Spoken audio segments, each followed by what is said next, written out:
मसीह यीशु में आज सुबह आप सब पर सलामती हो। मैं pastor Suhail John morning devotion के साथ आपकी खिदमत में हाजिर हूँ। आज सुबह हम खुदा की शुक्रगुजारी करते हैं कि इस नए साल में एक और नए दिन का हम आगाज करने को हैं। आइए इस नए दिन में हम कलाम मुकद्दस में से इंसाल उसका 18वां बाब और उसकी 21वीं आयत के अंदर हम देखते हैं, लिखा है मौत और जिंदगी जुबान के काबू में है। और आज जो हमारा टॉपिक है वो है लफ्जों की जंग जीतना। हम किस तरह लफ्जों की जंग जीत सकते हैं। दिन भर हमारी जंग शैतान के साथ, लफ्जों के साथ रहती है। और याद रखिए, शैतान भी लफ्जों के साथ जंग करता है। मौत और जिंदगी जुबान के काबू में है। इसलिए खुदा का खादिम दाऊद कहता है, मेरे होठा दी कर रखवाली, मुंह उते निगहबान बिठा। और फिर कलाम में ये भी लिखा है, अपने मुंह की खूब हिफाजत कर। जहां दिल के बारे में लिखा है, इसके बारे में भी लिखा है कि उसकी हिफाजत कर। और अदन के अंदर यही बात हुई। हवा अबलीस से लफ्जों की जंग हार गई। हारने के बाद उसने फल खाया और खुदा के जलाल और बरकत से और उसकी प्रेजेंस से वो महरूम हो गए। इसलिए इस बात को याद रखिएगा, हमें लफ्जों की जंग जीतना है। क्योंकि हम लफ्जों की जंग जीतेंगे तभी हम मैदान जंग में फतह पाएंगे। इससे पहले कि दाऊद जाति जूलियत के साथ जंग लड़ता, उसने लफ्जों की जंग को जीता है। उसने अपने आप को बताया है कि मैं किसके नाम से आता हूं। हमारी गुफ्तगू, हमारी बातचीत हमें फतह बख्शती है।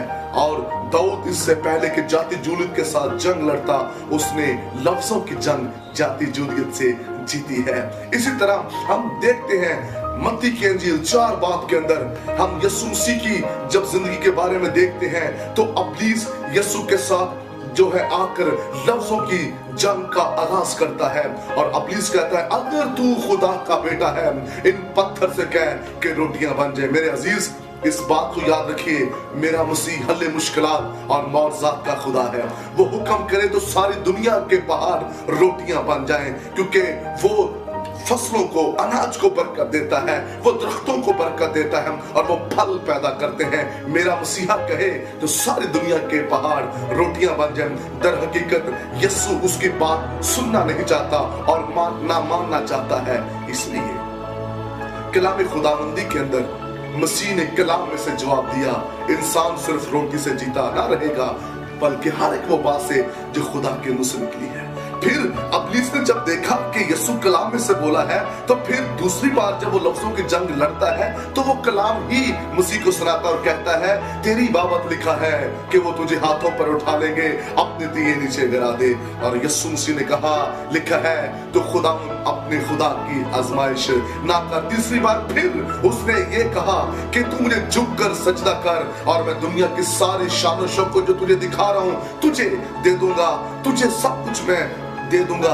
और कलाम मुकद्दस के अंदर लिखा है, मसीह ने कहा, ओ तू खुदावंद अपने खुदा को सजदा कर। आपके मुंह से निकले हुए अल्फाज आपको अबलीस पर फतह बख्शते हैं।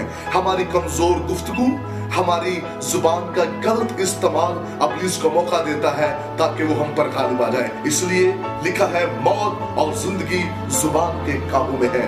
आज सुबह अपनी जुबान का दुरुस्त इस्तेमाल कीजिएगा। लिखा है, झूठ बोलने वाला खुदा की बादशाहत में दाखिल ना होगा। मुकाशवा की किताब में लिखा है। और करंथियों खत कहता है, शराबी खुदा की बादशाही में नहीं जाएंगे। जहां शराबी नहीं जाएंगे वहां झूठ बोलने वाले भी नहीं जाएंगे। हम शराब पीने वाले को तो बड़ी जो है बुरी निगाह से देखते हैं, काश हम झूठ बोलने वाले को भी उस निगाह से देखें। दोनों खुदा की बादशाही से बाहर रहेंगे। आइए आज सुबह अपनी जुबान का दुरुस्त इस्तेमाल करें। पर हमने अपनी जुबान का दुरुस्त इस्तेमाल किया। उसने कहा, खुदावंद ने मुझे बरकत के लिए बुलाया है, ना कि लानत के लिए। मैं कौम बनी इस्राएल पर लानत नहीं कर सकता। हमें अच्छे अल्फाजों का चुनाव करना है, हमें अच्छा बोलना है। हमारा एक मुंह से निकला हुआ गलत अल्फाज अबलीस को फतह दे सकता है। इसलिए सोच समझ कर बोलिए, क्योंकि आपका बोलना किसी दूसरे को जिंदगी भी दे सकता है और मौत भी दे सकता है। मौत और जिंदगी जुबान के काबू में है। आइए मैं आपके लिए दुआ करना चाहता हूँ। बुजुर्ग आसमानी बाप, आज के सुबह तेरे फजल को इन जिंदगियों पर चाहता हूं। बख्श दे कि ये सच्चाई के अंदर जिंदगी गुजारे।